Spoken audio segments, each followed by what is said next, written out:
শৃঙ্খলা বিভাগে যারা রয়েছেন দু একজন মাঝখানে থেকে মঞ্চে বসার জন্য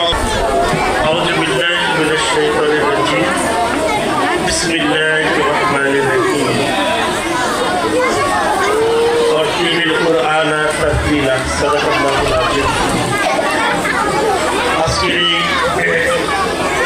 পবিত্রতম আয়োজন পবিত্র কোরআনুল কারীমের সবক প্রথম সাময়িক পরীক্ষার ফলাফল ঘোষণা, পুরস্কার বিতরণী এবং অভিভাবক সমাবেশের সম্মানিত সভাপতি, দারুল মাহাত মডেল মাদ্রাসার সম্মানিত প্রিন্সিপাল, আমার একান্ত প্রিয় প্রিন্সিপাল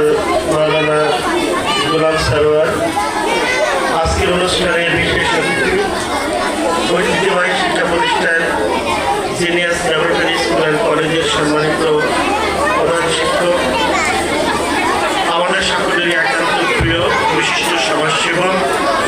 ধুকরিয়াপাড়া ইউনিয়নের সাবেক চেয়ারম্যান জনাব মাওলানা মাহবুব রশিদ শামীম,